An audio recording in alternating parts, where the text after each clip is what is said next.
Howdy all you delicious people, I'm here today to review Alice in Borderland Season 2, Episodes 7 and 8. So, this is to be the wrapping up of this season, sadly enough. And maybe at some point we might get a third season. It seems that they are hinting at a third season by the end of this. And so I thought that that was cool. We have me want to ask the question, how much blood is in a human body? We have people that are bleeding out for seemingly days, and they're like hanging on to dear life, and I'm like, shouldn't you be dead? Shouldn't a lot of you be dead? Shouldn't all of you be dead? And then someone would state no, it'd be like, what? And also, we go on and we kind of get effed around with by the explanation or the truth. And I was just like, okay, like I get it. They want to throw in every single like thing anybody has ever gone on to state that it's like, oh, it must be this. Oh, wait, it must be that. Oh, wait, it must be that. Wait, but it could be. And so we have all this build-up and speculation to finally just say, give me the effing answer. Tell me what it is. Stop effing around. You've gone on and done it far than long enough. We had at one point Mira who's just talking in gibberish, and I'm just like, come on already. Tell me what's what. Tell me what it is. We even get a point where these episodes go full on Moon Knight. If you guys know the Disney show Moon Knight, which in its early part of it, I was like, man, this show is freaking great. And plus also I had read the Moon Knight comic books and I was like, oh my god, like this goes Moon Knight at some point. And I was like, this is pretty freaking sweet. If you guys were to have read the all-new, all-different Moon Knight, the whatever, like, current run that he was in, which was pretty awesome, by the way. I had gone on, I think maybe I had gotten to, like, either get the first volume of it, maybe? Not quite sure. But I was to watch it on Comics Explained and kind of was like, wow, this story is amazing. So anyways, we, because I don't remember what books that I've read and what books I haven't, but anyways. So, we go on into these last two episodes, and so when we finally get to Mira, the game master, in all honesty, like, there is a side of me that is to go on and say, it's like, really, that's it? And then also there's a side of me that's just like, okay, like, I guess it should be simple. And when thinking about it, like, the very last thing should be, like, to remind people that games are to just have fun. Even though people are to die and to have desperately needed a way out of certain death, games are fun. So we get in the very beginning of the season where Risu is going on and playing his video game and his dad is looking on. It's like, well, is it really fun to kill people? When thinking about it, if you're a writer, you would probably say, yeah, it is fun. Or no, it's not. But anyways, so let's not stretch this out any longer. So when immediately we get into spoilers, I'm going to tell you what the end result of the show is and kind of talk about that, and then we'll get into the episodes and how I had what my clear consensus on the end result is, which feels that'll be coming fairly soon. So we go on and have the Jack of Clubs that ends up getting his just due, his just desserts. And we then have a huge montaging of a bunch of other games getting completed. And so then we go on, and I thought there was only like 2 real games left. But so we finally get to the Queen of Hearts, and we just have 2 people who are going on and doing this game. And we find out that the game is like the simplest game ever. It's really just Croquet. I'm like, okay, that's a little weird. But then we find out that there's more to it than that. We start to really peel apart the human brain by going further and further and having Mira give us the reasoning for what the real world actually is now. And so we further and further play out every single scenario, it seems, and then we go on to wrap up the show, let's just say, to have me go on and state that there isn't much that I can say beyond that, because then I would give away what the big thing is. So sadly enough, yeah, there isn't much for me to go on and state beyond that. There is some kind of real, like, character develop moments with certain characters like Shintaro, who it seems that he is to realize a lot of things like so many others throughout their journey of the season, and how like their characters have to go on and get this really crucial moment to have the way this ends kind of go on and just be like, okay, we're not gonna I want to so badly to just like state what the end thing is now. So with that said, let's go into that double 5-time territory. Let's of course just go into spoilers. Before we go, this ending of the season was great. Even though I had problems with the last 2 episodes, obviously, there was a lot of stretching out going on here.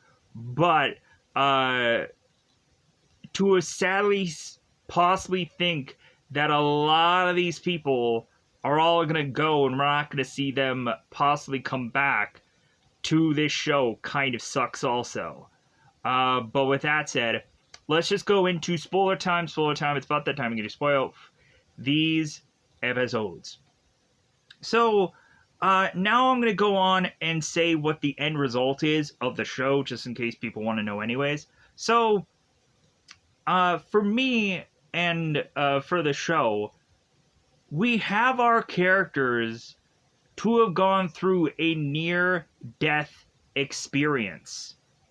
And so the word Borderlands is to be used, I guess, as a limbo for a lot of these characters to see if they want to go on and they want to live or they want to die. So these characters literally had to fight to live or to go on and go to the afterlife.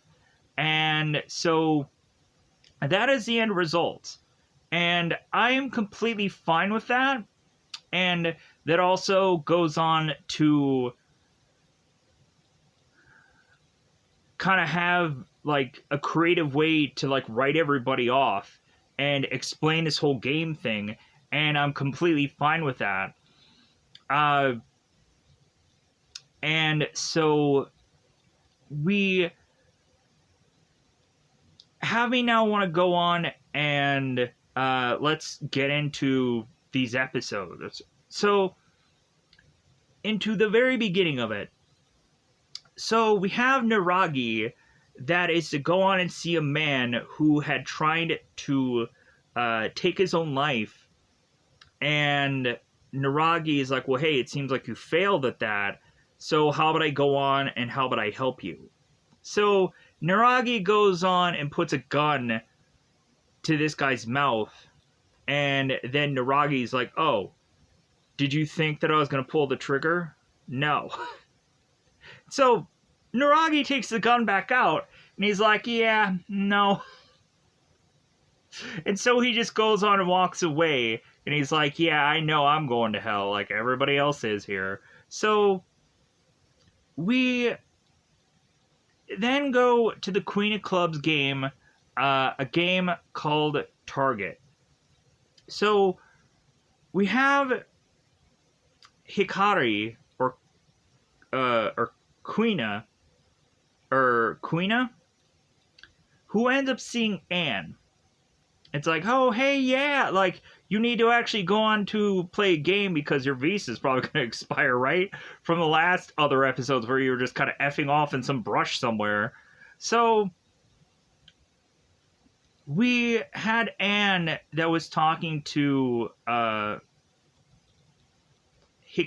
Hikari, and she's like, oh, you probably didn't expect me to be here, right? And Hikari is just like, well, like, I figured that you were too strong to die, and this is to be kind of a club game, so it's like a team game, so we can kind of work together, because it seems that both of them are just really into one another for some reason, and that's completely fine.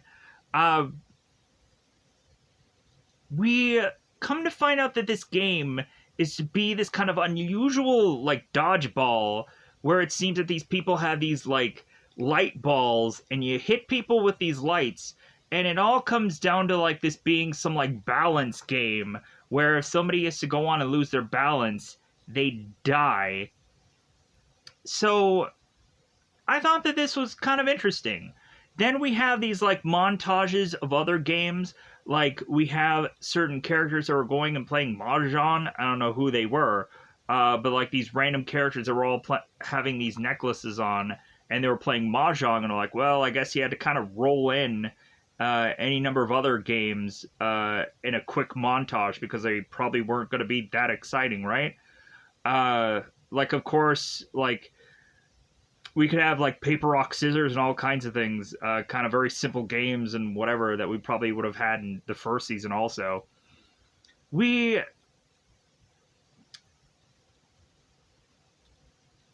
go on to also have a rope game that I ended up seeing, where people were, like, climbing up this rope, and I guess whoever was going to make it to the top, and there were certain people that were trying to knock that person off, and so, like, whoever was to fall, they immediately died, and so, like, certain people were to win that game. We also had this game that was to be players must escape the venue game, and if a beast is to go on and catch you, some kind of monster or beast thing, they never really showed it, then the game is over. So, like, we have these characters that are making their way through this very narrow hallway, and this beast kind of goes on and passes by, and so I think we ended up having those characters kind of pass that thing also, or obviously, like, we wouldn't have gone on and had this thing wrap up. So we have only the Queen of Hearts and the King of Spades left, because the King of Spades is the most difficult task known to man. So we have a Risu that gets a shotgun. He finds it somewhere in the part of land. So we all of a sudden have a Risu who is to meet up with Shintaro, and we have Shintaro that's saying, like, well, hey, with so very few games left, there's a lot of players that are kind of meeting in Shibuya, or Shibuya. That's how to pronounce it. So we have Arisu that is talking to Shintaro, and like Shintaro seems to be a really different person than when he was a season before. So Arisu is asking Shintaro, it's like, well, hey, like, aren't you gonna give me crap? Like, aren't you gonna go on and where is the Shintaro that I know? And Shintaro's like, well, yeah, I've been through some things. Like, I've learned something about myself, and I'm gonna go on and tell you something that I've never told anyone before. And all of a sudden, we hear a shot fired. Shintaro goes down. And I'm like, what is this, like The Walking Dead, where somebody goes on and has this like big story arcing moment just to get shot in the head and die? And then we never know what he was going to say. That would have been hilarious. But again, it would have been bugging people forever. It's like, well, what was Shintaro gonna say? So we find out that Naragi is still alive. He's still kicking. And so Naragi wants to go on and play a game with Shintaro and Arisu because he wants to die. And so he's going to create a game right here and now, which is just a shootout game. And Naragi tosses a gun to Shintaro, and Shintaro is to say, like, hey man, you like missed every single vital organ. So, I guess Shintaro wanted to die. So,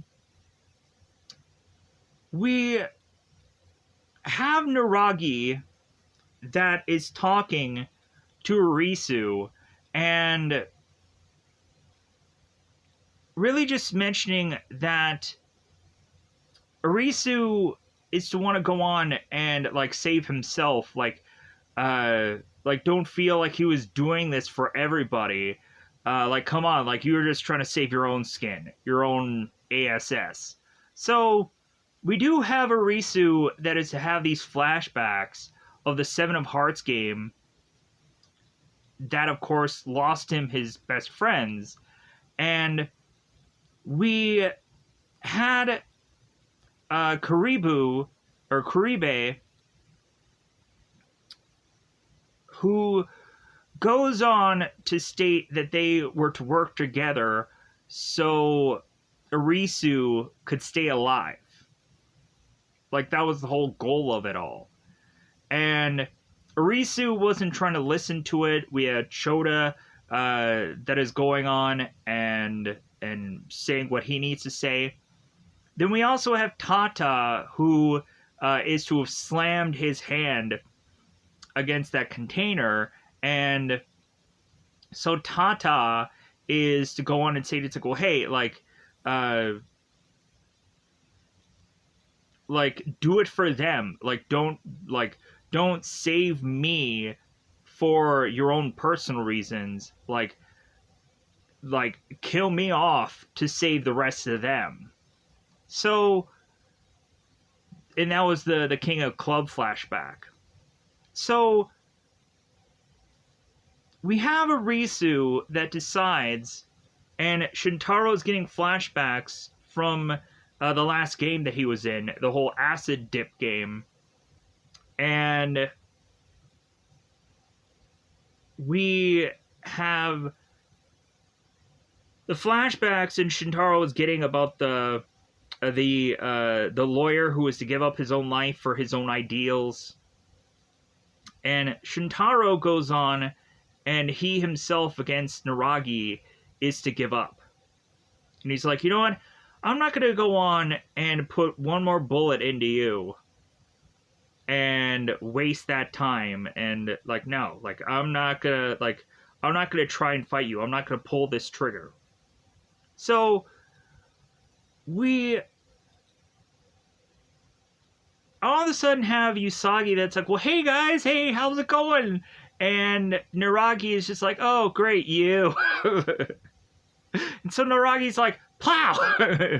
And so we go on to have Usagi that's like, well, what the heck? What's going on? And so we have Naragi that goes on and blames Usagi for all of this. And, like, all he needs to do is just kill her off here, and it'll all be good. So, we go on to have, when Nuragi is to fire a shot yet again, we have Arisu who picks up his shotgun, firing into Nuragi, and when Nuragi fires his gun, Shintaro ends up taking the bullet. Which I was like, oh no, they're both dead. But then I realized that they are to stay alive for like 1,000,000 years, so it's not like I was completely crushed by this death, but it was a surprise nonetheless. So we go on to have Arisu and Usagi that go to Shintaro, because F Naragi, right? F that guy. But Naragi's like, well, yeah, I guess that that shotgun wasn't as effective as it should have been. And so it's like, oh, so he's not dead. Good for him. He can keep on living for however long that he's going to be spitting out blood or whatever. And also bleeding internally. So we have Arisu that is Shintaro. It's like, well, hey, what were you gonna say? Like, what were you gonna like talk about? And immediately when Shintaro was to take this huge long breath, I was like, don't tell me he's gonna die. When Arisu like wants to know that answer, and then Shintaro like. And then he dies, and then it'll be like, mother. But he goes into it. He states that he was to go on and realize that he had hated, like, selflessness. And he had gone on and on about, like, how he, like, realized that he had just been this, like, a-hole. And that he should finally change. And maybe if they go on and they win this whole thing, that maybe he'll take that on to whatever he's going to do next. We also have Naragi that is to mention that he's not the villain here. He's going to live long enough to see himself become the hero, I guess, in this story. But Naragi goes on and states, like, well, hey, like, if all of you that had come here were all to be villains, then like, we'd all be the same. But, like, considering I'm the minority here, like, don't go on and hate me, just because everybody else is all well and good and has, like, the right things in order. So I'm hugely paraphrasing here, but we're gonna hugely paraphrase even more somewhere down the road when we have to go and rush through a lot of the Mira stuff. Because, man, are we gonna try to rush through that? So we have the King of Spades realizing that this blimp is making its way into town, and so is Santa Claus. For those of you that have experienced this thing called Christmas Day. So we have Arisu and Usagi that's like, oh my god, the blimp's coming here. That probably means that we're going to bump back into Uguni and Heiya. And so we have Arisu and Usagi that are kind of running away from the King of Spades. And we find both Anna and Quina, and we have them like, oh, hey, like, Arisu is kind of holding up his gun and like, hey, over here. So they all meet and they're like, well, hey, how is Shintaro going? And Arisu's like, yeah, he's fine. He's probably gonna die soon. Writers? No? Okay. But Arisu is just saying, it's like, well, like, I guess, like, what are you guys doing? What are you up to? So they go on and they kind of they go on and they explain some stuff, and so we have people trying to take out the King of Spades. They're gunning him down. Finally, we see guns in here. We see gunplay. It's amazing. And so we have the King of Spades, and he gets ran by this car, and I was like, okay, he's dead. High five, everybody. No. Even this guy getting hit with a car, this guy is like the liquid Terminator, and he just is like, car rams into me, no problem. I'm just gonna walk all over this car and be fine. So they're like, God damn, how can we kill this guy? So we have Haya that goes on to put an arrow into the king. And we have two guys with guns that are trying to blast away at the king, and the king ends up taking them out. So we have Haya that meets up with Arisu and Quina, and is to go on and to say, it's like, oh, is this Urisu or Usagi? And so Arisu is to say, yeah, this is Usagi. And Haya is just like, oh, okay, well, like, no wonder. No wonder you gave up some time with me, because you were wanting to get with that woman. So we had me go on for the longest time and ask in my brain noggin, what the heck was that Lucky Charm thing about? That was all the way from the first episode of this season. I was like, okay, when were they ever going to use that Lucky Charm thing? Like, Shuntaro gave Hikari, which I keep calling Quina,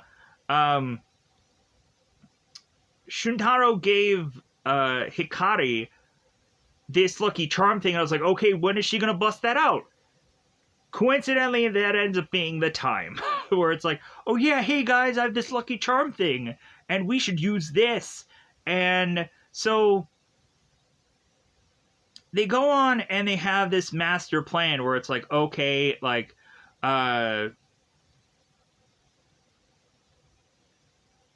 Aguni is to think, well, at some point this guy's going to run out of ammo, but it seems that he's also getting a resupplier from his blimp. Like, it's kind of like falling out of his blimp, and he gets more ammo, and he's like, great, more ammo! So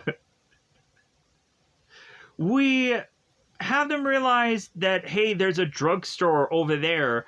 That's going to be the one place that we're going to use this good luck charm, this explosive. And we have a Goonie that realized that this explosive is to be like laced with like kerosene. So all they need is like a spark to blow this up. And Arisu is like, well, hey, how about I go on and I like try to come up with a way to put like gas or like something in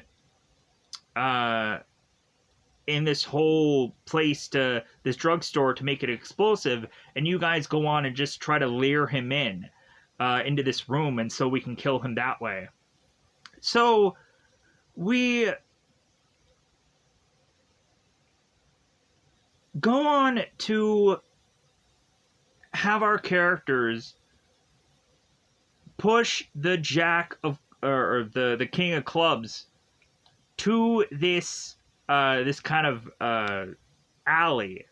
So we have Akuni and Anne that are trying to shoot at the king. We have Haya that goes on and tries to use her arrows, and I think that's when the King of Clubs ends up finally taking off his armor. And so we have Arisu that goes on to use the air fresheners and is to kind of spray it all over this room, to have this room kind of filled up so that way when hopefully it explodes, like it'll go pretty well. So we have Hikari that hits him, tries to hit him with this cart. That really does nothing. We have Usagi that goes on to flip over this vending machine, because if that isn't the number one cause of a ton of deaths in this world today, then that should have killed that guy, the vending machine, but it didn't. And she also goes on and knocks over some air conditioners, because of course we see kind of like the fans there, and that goes on and kind of misses. So now we have Uguni that is to try and take down the King of Spades, and we have him try to fight him off, and it seems that he goes on and he fails. Then we have Usagi that flies in, and we have the king that goes on and takes Usagi and tosses her, and she hits right into Kuni or Kuna or Quina, and it breaks Usagi's fall, I guess. She's the fall breaker. So we have the king that is to go on and fire his gun, and Heya grabs the king's gun, and she just gets fired upon her, and you would naturally assume, okay, this girl is dead. Right out of the gate, this person is dead. And again, we would be wrong. She's gonna live forever, like everyone else is. So we now have Uguni that's like, I am Hulk ticked. I am upper echelons of ticked off. So now we go on and have Uguni that's so angry, but also so is the mercenary known as the King of Spades. That actually does legitimately have a name, but I just call him King of Spades anyways. And so we all of a sudden bizarrely start to have these characters that are like flinging one another around. It's ridiculous, but it's also so cool. Like how we're just picking people up and just flinging them. I'm like, yeah, like this is what I've always ever wanted from like Power Rangers. I would desperately want a ranger to just kind of pick a putty up and kind of fling them, and they would like smack into a tree or something. I would see that for I don't know how many times with like monsters at some point going on and taking a ranger and kind of flinging them. But I'm like, well, why can't a ranger go on and do that? Why do they always have to kick and punch? Come on, give me something else, Power Rangers. Give me an aggressive Power Ranger that goes on and like, man, I'm gonna punch you to death. And then fling you around and treat you like a ragdoll and I'll just bear hug you to death. Get some of that, you know? But there's also like no way really out of that. It's hard to counter a lot of those things, but still. So we even get to some like chokes between Uguni and the king. So we go on to have Quina and Usagi, and we have them try to kind of wrestle and kind of beat down the king. and we see that a Goonie is kind of grabbing for this gun. He's like grabbing for one bullet. He's like, oh, I got this one bullet, and he's putting it in the gun, and then he puts in the gun, and he's like, okay, here's when I'm gonna shoot this guy, and come to find out, Goonie gets hit again, and he falls back. So we end up having Arisu, who's like, oh, hey, most of my friends should be dead now, right? So Arisu goes on to say to the king, it's like, well, hey, man, come up here. You're the next contestant on I Hope You Figure Out How to Die, because I really need to kill you off here. So we have Arisu that's like, yeah, follow me. It's like any horror slasher movie that you've ever seen when you have the one character that is obviously no longer afraid of whichever slasher character, and they just go on and just be like, come and get me, like, I'm gonna get you. That's what's gonna happen here. A lot of getting is gonna happen sometime in the near future. Just it'll probably be there in B Square. So Arisu goes into that room, and so now he's just kind of waiting. He's just like, hopefully it's coming. Should I have put arrows? Should I have signs that say, like, go here? Maybe he didn't remember where I was going. Maybe he got lost. So Arisu is just kind of waiting it out. And we have the King of Spades is just like, I don't know if I should go into this door. And we then have a Goonie that smashes his way with the king through this door. And so a Goonie is telling Arisu, get out of here! Like, we'll figure something out. And so Arisu instead is to go on and grab a Goonie. And I'm like, okay, this seems like this guy could have, like, sacrificed himself for you and could have just made it out. But no, we're not doing that. So Arisu grabs a Goonie, and they run into this big massive window. Arisu tosses the explosive. A Goonie is to fire with clear accuracy here, just crystal clear accuracy. And so Arisu realizes that the bomb, like, wasn't really all that great, but somehow they made it work anyways, and the place explodes. Arisu was to state that since he was going to fall from the second story, that he would probably go on and be fine, and conveniently he ends up being fine, even though it seemed like there was a tease that any one of these characters could have been dead anyways. Man, if luckily they were to kind of fall on, like, nothing that really was to go on and kind of, like, impale them or something, man, well, that would have sucked. It would just be like, oh, hey, we're alive, and then whoops, my bad, I didn't look out the window to see what I was gonna fall on. So we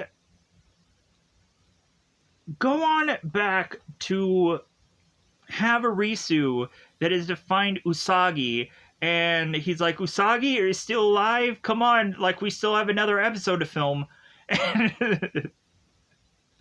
So we have the king, who is just kind of barely holding on. And so we have a Goonie that is to find the king, and the king is giving a Goonie his gun and be like, dude, I'm done. Like, go ahead and just put the last bullet in me. I'm fine. It's fine with it.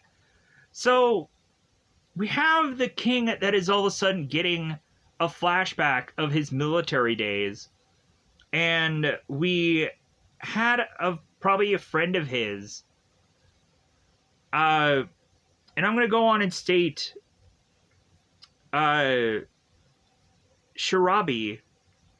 Or Shirabi?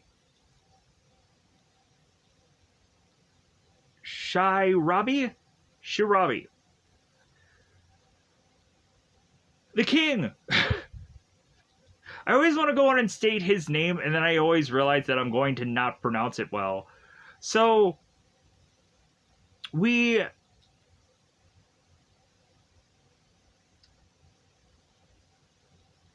go on to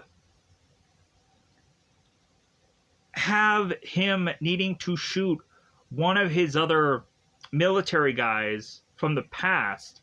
And so he's realizing that he had to mercy kill one of his army men, probably a guy that he knew very well. And we have him kind of playing out the same thing that he said to that person to now Uguni, and stated that it's like, well, hey, like I had to do what I thought was best for you. And we have a Goonie that goes on and is to state that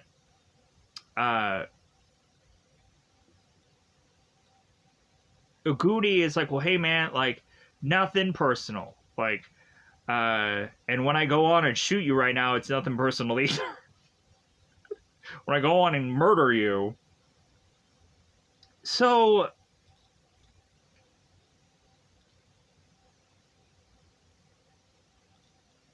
we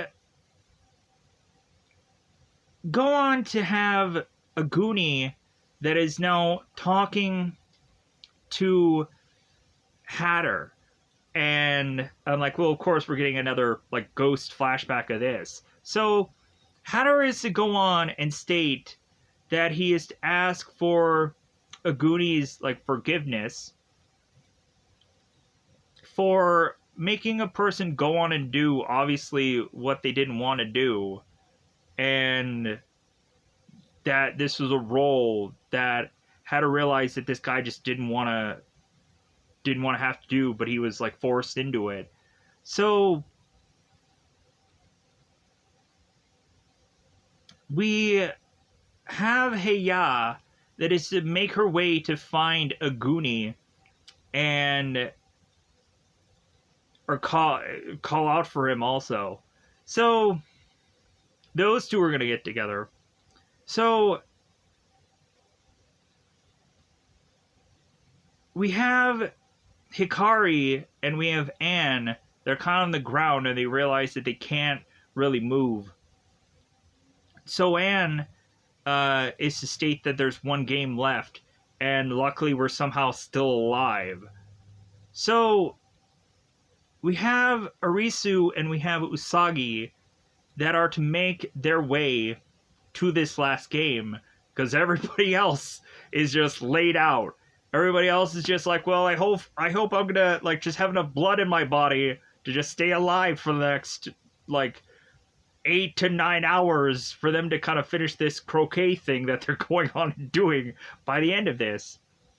So we have Arisu and we have Usagi that make it to the game master Mira, and that is, of course, where we go on, and I think we end the 7th episode. Because I'm like, man, there are so many awesome things going on in that 7th episode. And then when we go on to 8, there's some kind of mixed things there, but there's also a really nice just way that this episode ends. So, with that said, we have Arisu and Usagi, and they're making their way up this building, and Arisu is to tell Usagi, it's like, well, hey, if one of the rules is we have to kill each other, I'm gonna go on and protect you. And Usagi's like, well, that's freaking ridiculous. You sound like an insane person. Like, if it comes down to, like, you putting a bullet in me to, like, save the world, then that's what we're gonna have to do. Like, that's where this is all gonna have to end. Because either way, like, if they die, they're probably gonna go to heaven anyways. Or if they don't die, they're probably just gonna be stuck there. Or having to go on and decide whether or not that they want to be stuck in this world or not. But anyways, so we have Mira that is to state the final game. And so we go on to find out that the last game is Croquet. All I have to do is play for 3 rounds of Croquet, and no matter who wins or who loses, the game will then end, and the person who is not the game master will win if they stay throughout the 3 rounds. So, the Croquet game is very simple. It's balls in a hoop, and then they have to go on and hit this kind of stick or pin. I've gone on to play Crochet, and I basically thought it was kind of like pool or billiards, where you go on and hit the stick on the table and do that kind of thing. You know what I'm saying? So, do you know? No? Great. Anyways, so we go on and have them start playing Crochet, and they're like, seriously, this is the last game? Like, this is it?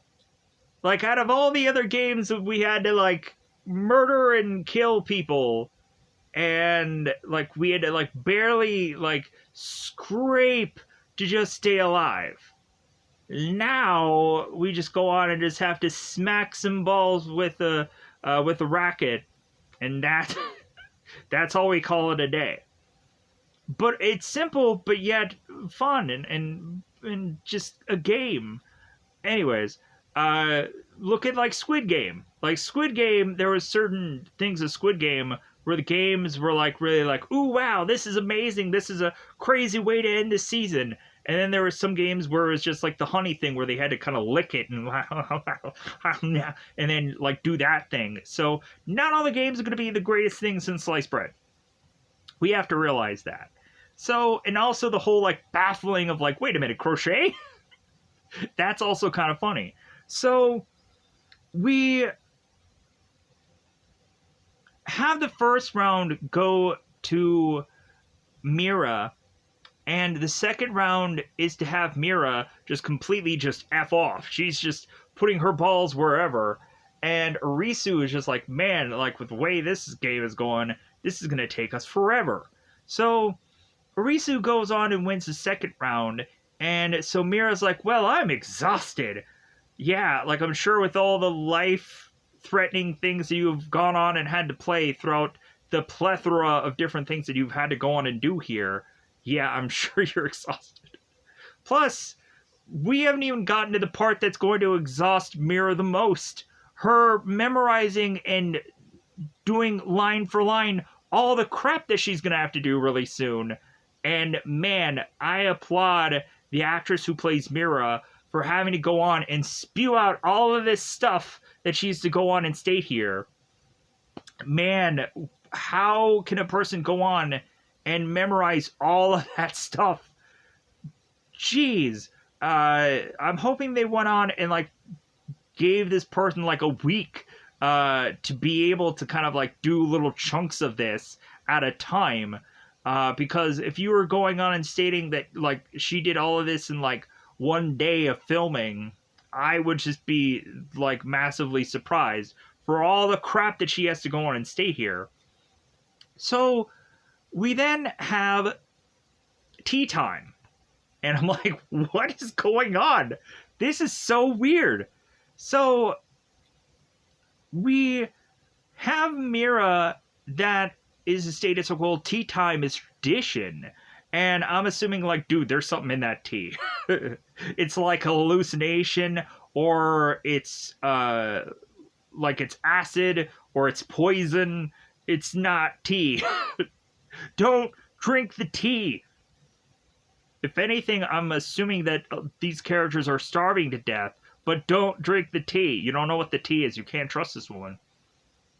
So Arisu is to go on and tell Mira that he wants to know the truth for his friends, because his friends have died for him to get here. So Arisu wants to know if there is a point of them beating Mira and winning this thing. is there going to be a them going back thing? Is it going to be that they are still going to be stuck here to do more games and eventually have people go on and just lose it? Or are people going to go on and just become like, oh, you're the game masters now, and this will never end? And I would just be like, mother. So we go on and have Mira that's like, okay, the truth. So we have her talking about all this jargon of like future and VR and technology, and within genes that they figured out how to expand lifespans, and how within 1,000 years past the date that they are to think is to be their current time, they are to have gone on and like conquer natural death, and we have people that are to go on and live till they're like 300 or however long that they really want to live for, with dopamine being put into their lives forever, just keep them alive. And so we have Mira that is to talk about this being a possible VR or VR simulator for all these people, that these people are to go on and basically be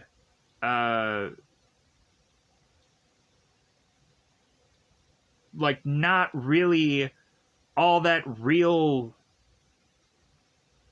or no, that they're just kind of living this simulation and they don't even know it. It's kind of like Total Recall. And I'm thinking like this is also kind of similar to God, what is that one anime? It's like something online. I don't remember what it's called.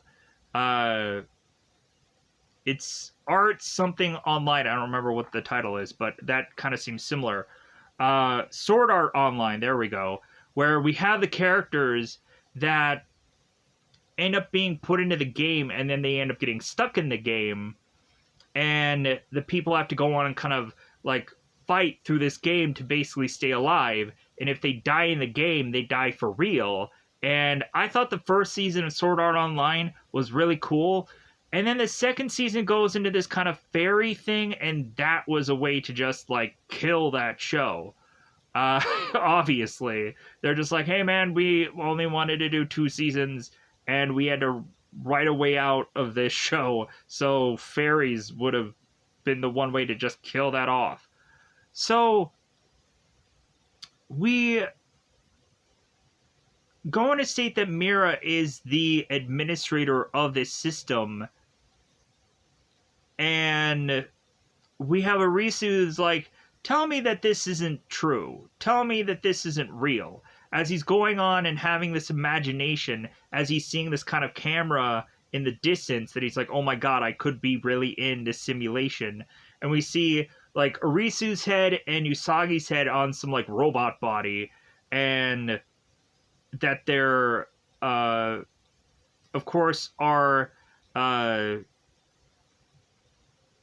have them possibly be like androids and stuff like that. And wealthy people are going on and placing bets on them, and alien forces are using these people to play games, and they're betting on them.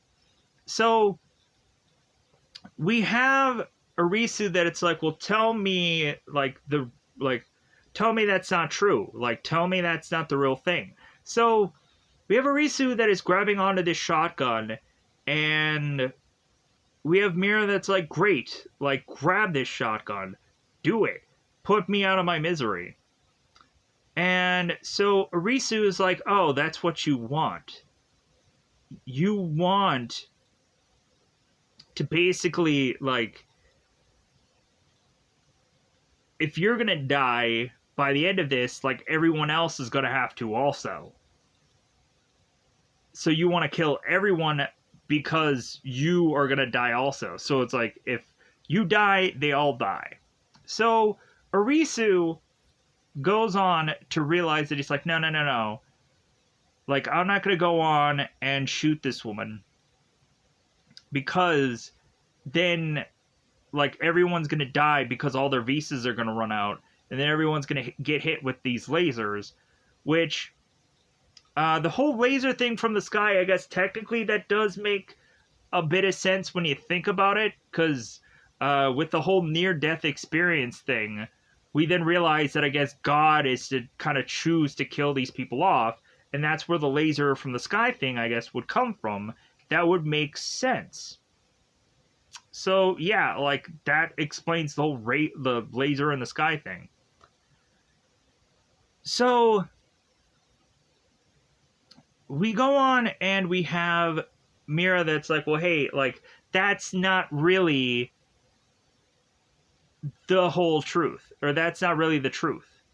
And so they're like, well, tell me what it is. Like, come on.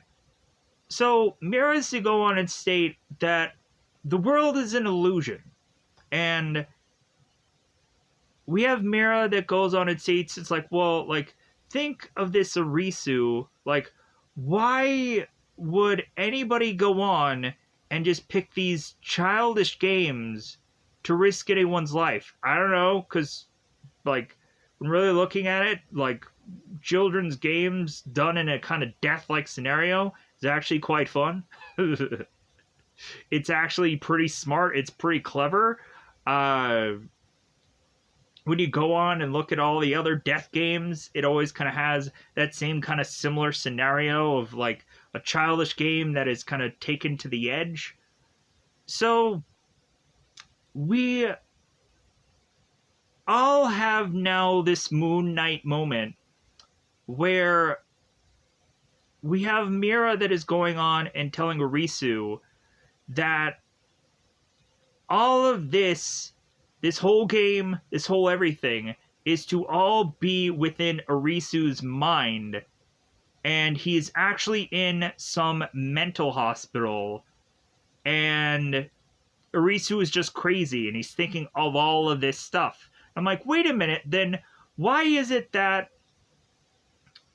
if that is to be true, why wasn't this whole entire thing always showing the story of Arisu and F everyone else? Because if it's technically in his mind, why does Arisu need to go on and create story for a number of other people and have their own journeys and their own discoveries and whatever? Why is it that Arisu is taking that time in his own brain to give all these other people these stories when he really should just be, like, having his own journey, his own story from start to finish? Because that's not how you write a show. You could, but, like, it just wouldn't eventually get excited. But, like, man, I'm kind of getting tired of Arisu. I want to kind of go along with all these other characters and kind of find out what they're doing. But so we have Arisu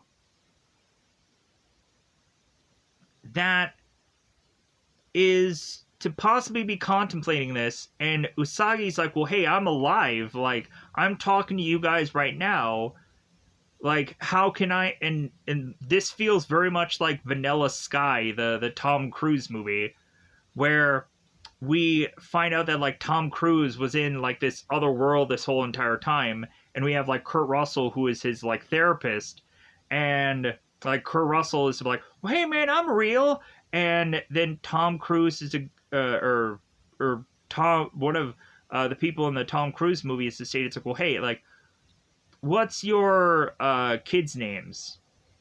And Kurt Russell's just like, I don't know their names. Crap, I'm fake. So that one thing just goes on and just F's with everything. But so we have Mira that's like, well, yeah, like, you technically are alive somewhere else. So we then go and further break it down that Mira is Arisu's psychologist, and I'm like, oh my god, if this is the real ending, that honestly would be okay for me.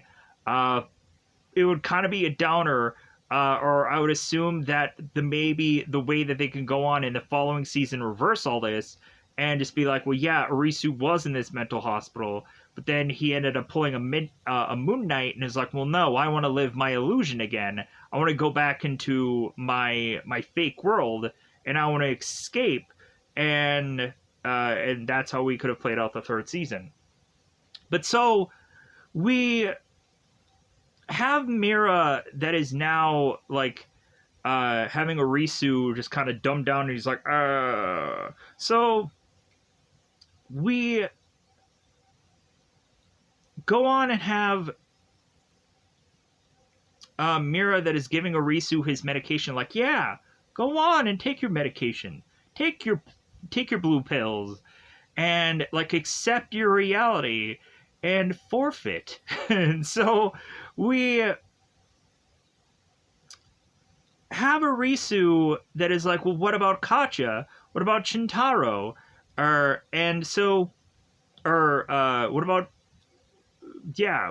about Katya and Shintaro? And so we all of a sudden have Usagi that's like in this door, and she's kind of like looking. She's like, hey, hey, I should be in this conversation too. So we come to find out in the whole like pilot episode, where, and this I think really goes on and really does a good thing, where it really wants people to go on and rewatch the first season for all of this stuff. Good idea on these writers to come up with a way to make this second season go back to the first so often. Sometimes people could complain that it's a little bit too much, but I would maybe do that also, because it just kind of recycles certain scenes, and it does.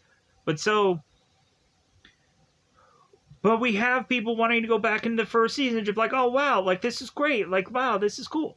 But so come to find out, when Arisu is to have gone on with his friends kind of running through that street, we all of a sudden have Arisu realize that he is to lose his friends via this car accident, and they both died while running in the street. And when Arisu then turns, he then goes on to see these fireworks, and so we're just like, oh, so that might have been what the whole fireworks thing was. Because we had the one woman with the whole, like, hole in her brain that was stating, it's like, well, yeah, I saw this fireworks. And Heiya was to go on and see something kind of flash by, and then she just appeared by this dome, and we're like, okay, what the heck was that? We finally figure out what the flash was within this last episode. So we go on to justify to Arisu that his friend's death had kind of further and further pushed him to a point of needing to go to this mental hospital for care, because we had, of course, his father that was like telling him, it's like, well, hey, like what is your reason for living? Like why are you here? So like trying to convince him to kind of snap out of doing all these games, and so all these video games. So it's like, wow, like we really go and like really like have like Arisu's character that is to go through this whole drastic shift to this character of being this guy who just kind of just kept playing these games, to then realizing that he needs more than that. He needs more of a life than that. And so yeah, like a really amazing kind of shift to this character. So we have Mira that is talking to Arisu and saying like, why are you why are you manifesting these games? And so we have Mr. Arisu that goes on to state to Arisu while he's playing these video games, like, hey, what's your life's purpose? Like you need to do more than this. So we have Arisu that has come to this realization that he has no reason to live, that I shouldn't be alive, that Mira's going on like, yeah, forfeit the game, yeah, like, what is your existence? Even though it seems that you're much cleverer and smarter than all these other players that have ever been doing this,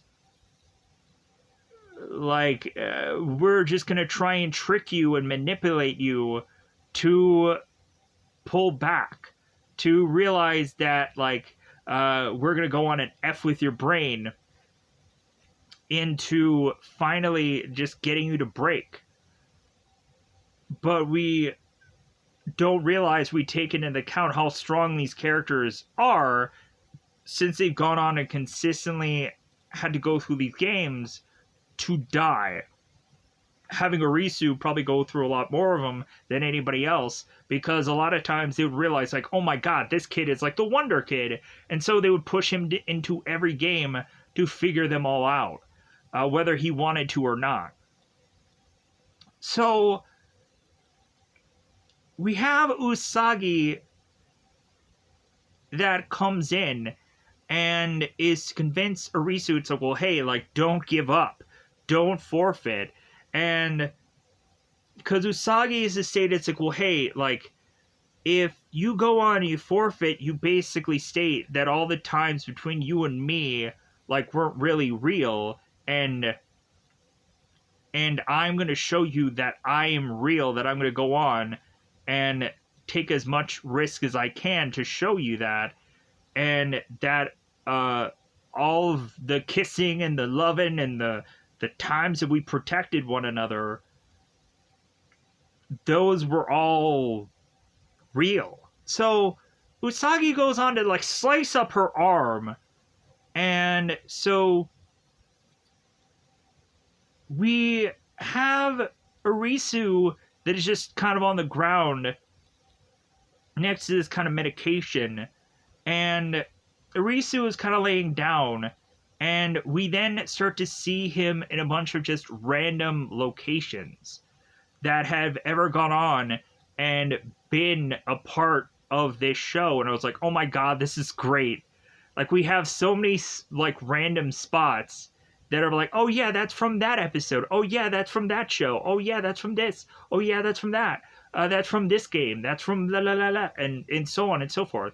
We had the Hatter Mansion, and so on and so forth. All these locations where Arisu just had to go on, like, yeah, I'm just gonna lay here for a bit. Hopefully I can just continue to lay in the same order or way that I was to lay down in all these other scenes, so we can kind of have continuity. Because, man, is that freaking hard to, like, make him look like he's laying the exact same way that he did in all these other spots.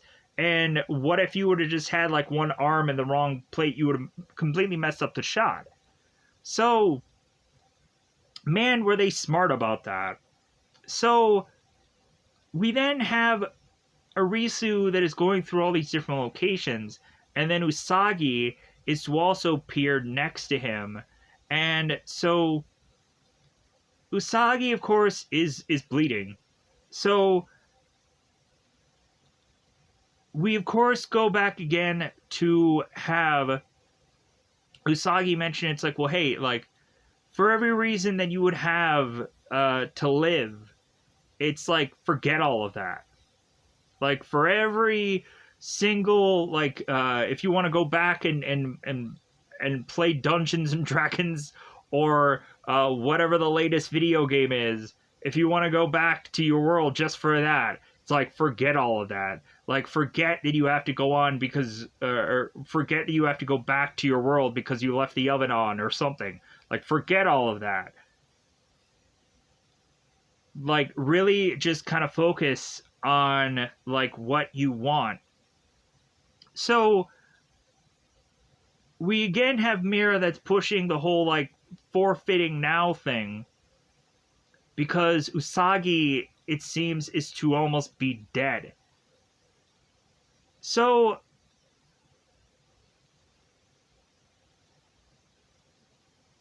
and Mira's like, oh wow, this is like a really tender moment, and this, that. So we have Arisu that starts like reaching, and we think he's reaching for the medication, but he reaches to like grab Usagi, and they talk about doing things with one another, like climbing a mountain and walking with one another and eating with one another and farting with one another. I'm assuming is probably gonna be one of them. So we have Arisu and we have Usagi that it's like, dude, we're not giving up.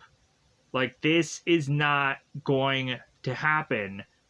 No matter what Mira is going to throw at us, we're going to finish up this round. And so Risu is telling Mira, it's like, no, we're going to finish this round.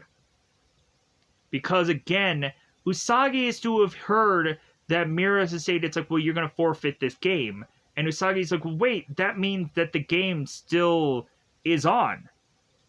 So that's when Arisu, like, or Arisu, that's when Usagi, like, cuts her arm, because she's like, no, like, this is telling you that she's messing with you, that she's playing with your head, and that it should not work, and that you should go on and want to finish this up, even though Usagi's bleeding all over the place.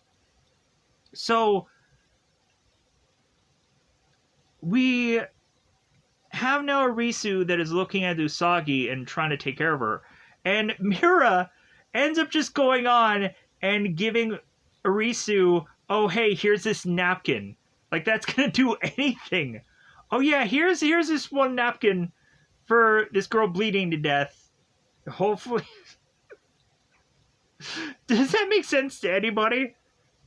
It's kind of like the Rush Hour movie where Chris Tucker goes on and throws the handkerchief to the one guy. It's like, hey man, like, wipe yourself off. You dead. It's like that whole thing. So we have Arisu and we have Mira that are going to play this last round. And Mira's like, well, yeah, like, we're going to play this for her. We're going to play this for Usagi. So, because Usagi's not, she's still hanging on. She's still just like, well, hey guys, I'm bleeding out, but I'm just still here somehow. This girl could just be like ripping out every vein and still somehow she survives. So we go and have this last round, and the last round we have Mira who is to win the last round. I'm like, wait a minute, like, if Mira is to win, like, 2 out of the 3 rounds, shouldn't the game just continue? And, like, Mira's like, well, like, I'm sorry, you guys are both dead. I'm gonna have to go on and go to the next person. Sorry, season 3. But no, the whole purpose of it is that they finish those 3 rounds, and no matter what, the 2 characters win regardless. Because a game should just be fun. So we have Mira that states to Arisu that life is just a game. And so we have Mira that is to go on and get lasered and killed. And so the Queen of Hearts blimp explodes, and then fireworks are just shooting off all over the place. And so now we, of course, go on and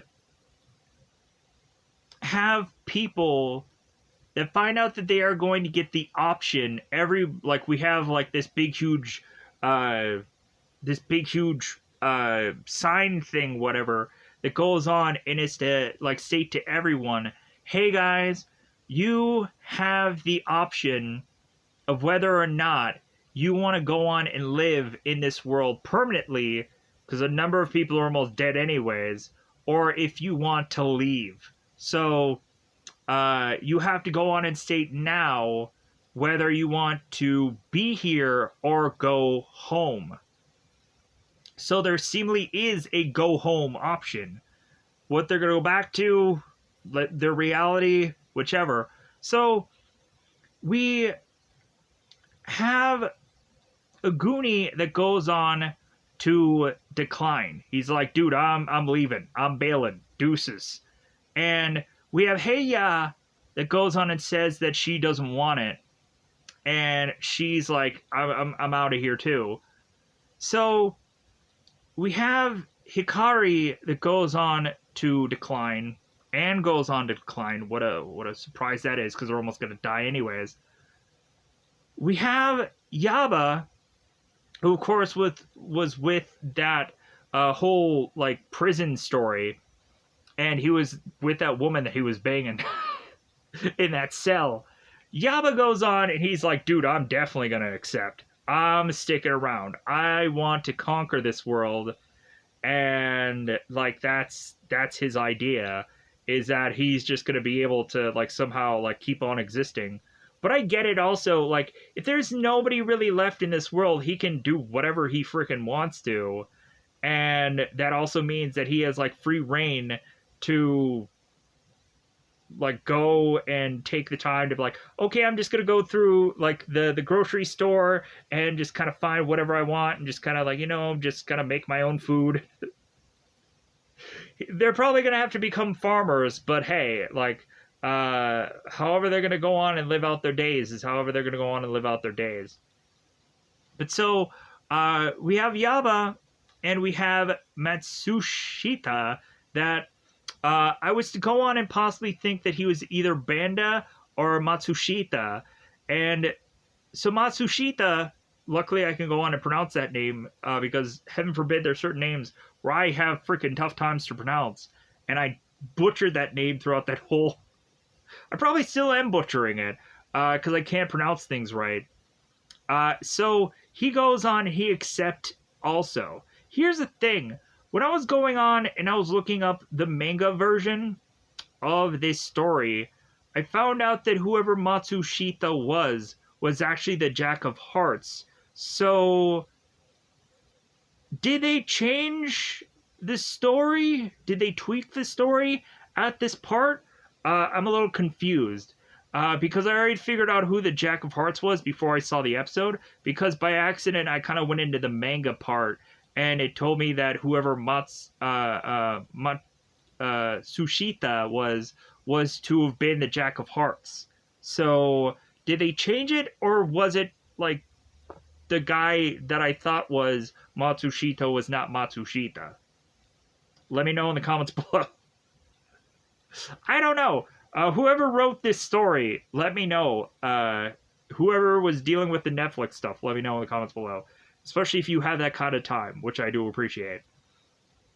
We have Shuntaro that is to obviously be like, dude, like, I'm gonna die soon anyways. So, like, yeah, I don't want it. Like, I'm freaking declining. And we have Shuntaro that's like, hey, Naragi over there. You still alive over there, buddy? Can you give a thumbs up, thumbs down, whether you're going to go on and just kick it here or not? And so Naragi goes on, he's like, well, yeah, I think I'm going to decline too. I think I'm going to get out of here also. And I would just be like, really, Naragi? Come on, Naragi. Come on. Just accept. Accept your fate. So we have Asagi that goes on and declines, and we have Arisu that's like, yeah, I don't want it. I'm out. I'm like, that's the whole reason why I did this, to get out of here. So we then go and have Arisu, who is to appear at this bar. And I'm like, when I got here, when I originally saw this, I was like, what the heck is going on? Because we all of a sudden see Karibe, and we see Chota, and I'm like, wait a minute, didn't they die? What is going on? So I was so confused. And so we have Arisu that is at this bar, and we have uh, Karibe, uh, or Karube, that is talking about Arisu's nose hair. And Arisu's like, oh man, I have a nose hair? And he was just like, no, I'm just messing with you. And then they go on about like this whole thing about nose hair. I'm like, why? Just yank it out there, buddy. Just pull it out. So just yank that one. So we have a Arisu that is going on and stating that this is all his fault, that his friends had to die, and so we have his friends going on and stating it's like, dude, you could probably be like apologizing to us for the rest of your life, for how we had to go on and gotta carry you. Man, did we have to just carry you to the end there. So we have Karibe that is to tell Arisu, it's like, well, hey man, live your life. Live your life to the fullest. And so we go on and have all three of them that run off again to do the whole zombie conversation that we have already now played out 3 times in this show. In 2 seasons, we played out the same zombie conversation 3 times now. Good God. We have to go on and just like, man, that zombie conversation. But there was never one lick of any zombie in this entire show. I think when I was to go on and hear the word zombie in the pilot episode, I was like, what now? Something about zombies? That sounds great. And then we never went there. It was never a thing. And then I was like, well, that sucks. Anyways, because I love supernatural stuff. So we have Karibe that goes on to have Arisu on his shoulders and is kind of just having him and all the 3 guys kind of run through the streets again and make it to have them get this car to a car accident. They run off, and we end up spotting Anne, who is to kind of make her way from the way that these 3 guys are running from. And that again makes me want to go on and watch the early parts of this first season to be like, well, wait a minute, like, were all these people really there, or were they just people that they just kind of added in like horseshoe style afterwards? So, but we go on and see Naragi kind of off in the distance. We see Shuntaro that is walking. We see Hatter and a Goonie that are also just kind of walking, and it's like, hey, yeah, there's the guys. We have Tata that is kind of just driving, or he's just in this car, and I'm still pantomiming driving anyways. So we all of a sudden see these fireworks going off, and so we have the 3 guys that are like, well, hey man, like, the police are after us, let's run and hide. So we also end up seeing like Usagi, and we also see Heiya. We see like a bunch of these people. So we all of a sudden find out that there is to be this meteorite that goes on to hit this town. Nobody knew about it. There wasn't anything on the news like, well, hey, I think this meteorite is just coming to get us. It must have just been a freak thing. So that must have been technically what the whole, like, that whole flash was the meteorite. So the meteorite is to go on and decimate this town, murdering and killing probably, like, thousands of people. So we go on now to this hospital after it seems that Arisu is to have been taken and kind of, like, CP, what is the thing? The the CPR. There we go. Uh, trying to bring him back to life.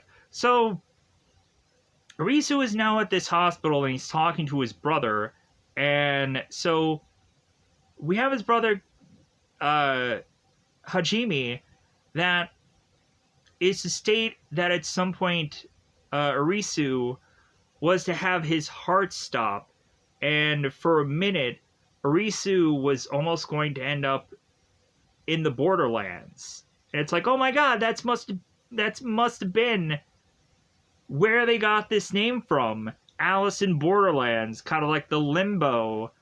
And so we realize now where, like, if we were confused, like, what does Alice in Borderlands mean? What does this show mean? What the heck is going on?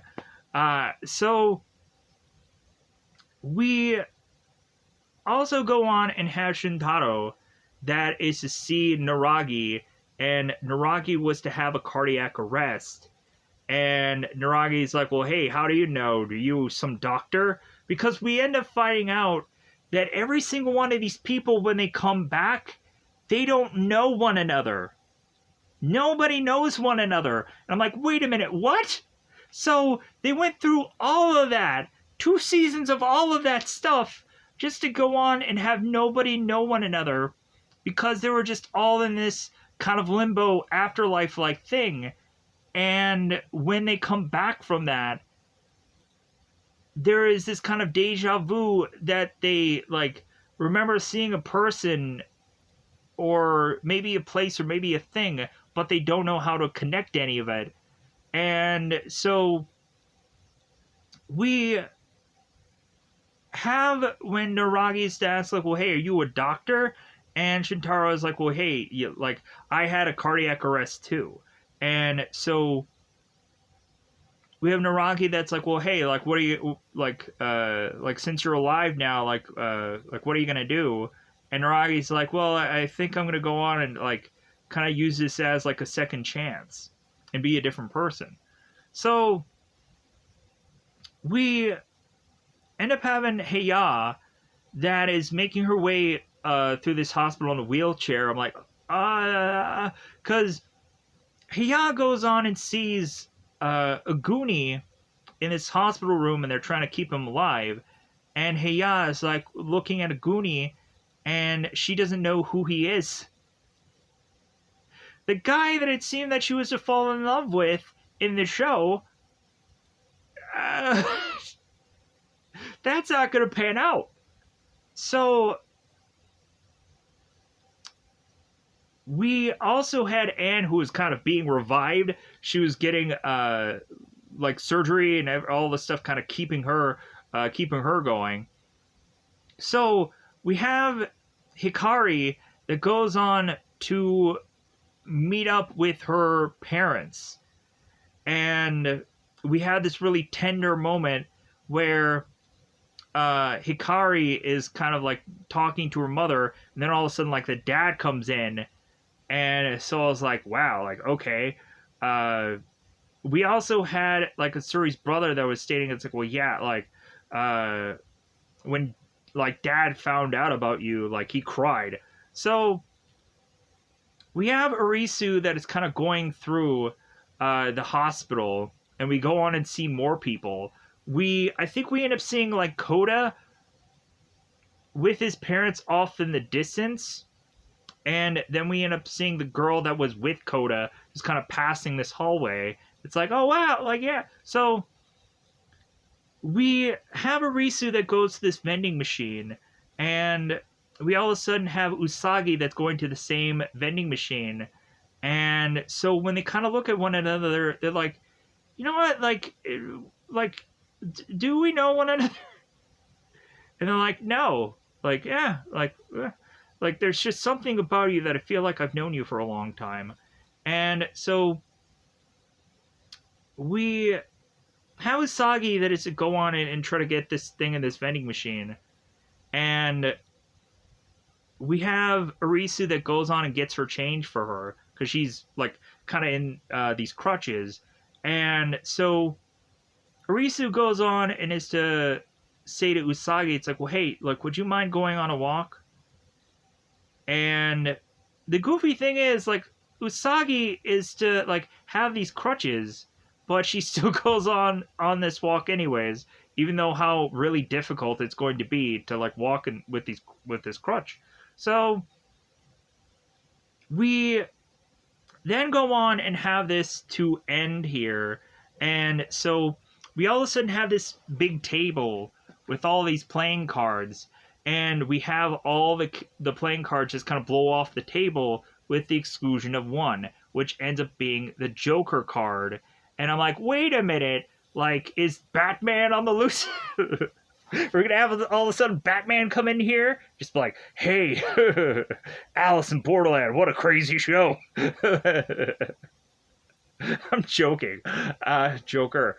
But yeah, I guess we're probably gonna have another season where it's probably gonna be like a whole like Joker game where it's like one last like stretching of something, where it could go on and be that it's like Joker Wild season where we all of a sudden have like all of these